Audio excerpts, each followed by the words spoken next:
Hi everyone, my name is Lima. I'm the founder of Aura, a digital health startup looking to enhance current treatment options and scale mental health treatment accessibility.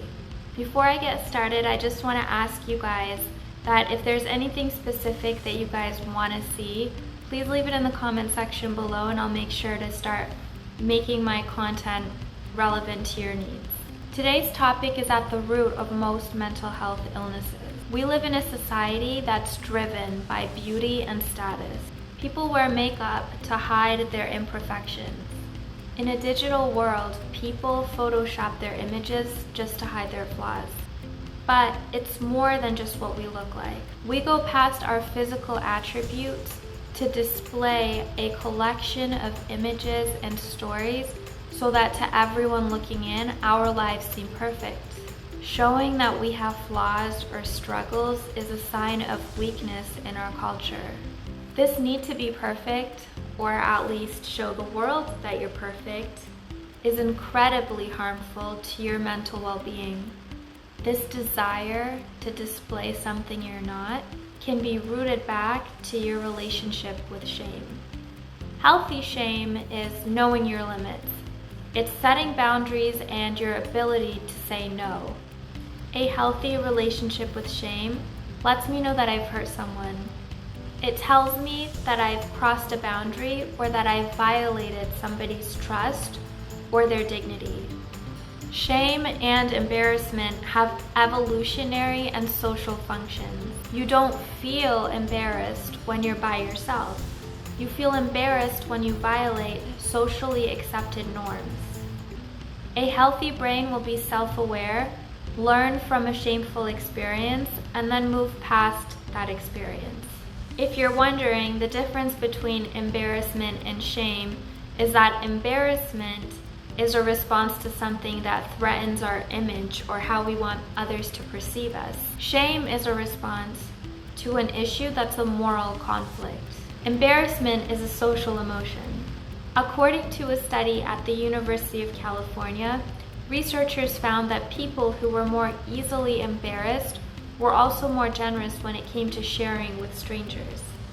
Another study found that publicly showing a response of embarrassment evoked trust in colleagues. I'll link the studies in the description below if you want more details on that. Alright, so how shame moves from being a feeling to becoming an identity is the core issue for a lot of mental health ailments.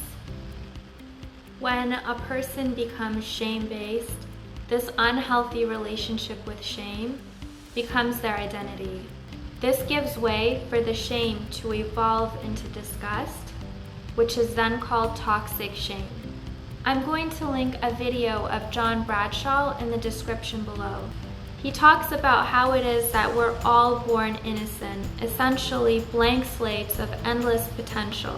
But somehow, some of us grow into people that become shame-based, with the core belief that they are flawed, unlovable, and defective as a human being. Everyone's struggling with addiction, whether it be drugs, alcohol, gambling, shopping, etc. Anyone struggling with an eating disorder, if you have a history of violence, criminal activity, a history of self-harm or high-risk behavior. And even those individuals who mask their loneliness behind being promiscuous, or those who are addicted to power or addicted to validation from others or overachieving. All of these diversions we chase are to distract us from the core belief that we are not good enough. This brings me to my next point. As humans, we're not perfect. In a religious sense, we're made imperfect. We make mistakes, we show remorse, and we seek mercy and forgiveness. We also have an obligation to show mercy and forgive those who have wronged us if we hope to be forgiven. But it is so often overlooked that we must also show that tolerance, mercy, and forgiveness to ourselves. Why is it that so often we give others slack and overlook their wrongs, but we have trouble letting go of our own guilt and extending that forgiveness to ourselves? One of the biggest issues created from this facade that we build and this quest for perfection is that when we slip up, we show that we're imperfect and then there's no point in trying. That attainment for perfection and then failure was a very big internal struggle for me for a very long time. This idea that I'm hopeless. It's called learned helplessness. This is a clinical term to describe a condition where you feel powerless. It feels like there's absolutely nothing you can do about a situation, maybe even life in general, and that no matter how hard you try to fight against it, you're doomed to fail. Essentially, you've accepted that you are completely hopeless in this situation. Learned helplessness is typically derived from a traumatic event and is considered to be one of the prime causes for depression. So back to shame. Shame can be a destructive emotion. It can have a painful and even paralyzing effect on our mental health and well-being, so it's really important to find the right balance. Pathological liars and sociopaths don't feel shame. They casually disrespect and hurt others without feeling bad about it. Since shame is connected to our moral compass, there really is nothing shameful about feeling shame, even though it can be completely debilitating. Finding the right balance means that it can also help us safeguard our relationships and build trust. I'm a huge advocate for figuring out why you feel a certain way, not just medicating and suppressing the problem, but coming up with a solution. If you are able to recognize your emotions early on, instead of just making blanket statements like, I feel anxious, you'll be able to spot shame and evaluate why you're feeling this way. Identifying your emotions rather than suppressing them and asking yourself why is the first step to healing and learning to value yourself.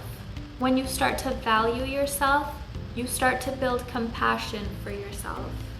It's also understanding that how you feel is not who you are.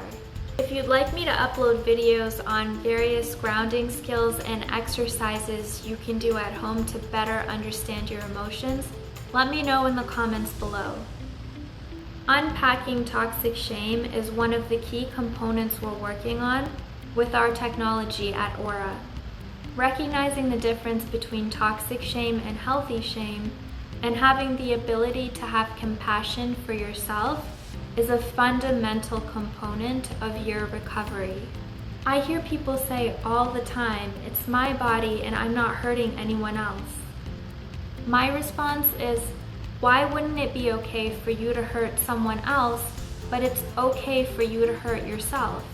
That's what toxic shame is, the root of complete disregard for your own well-being.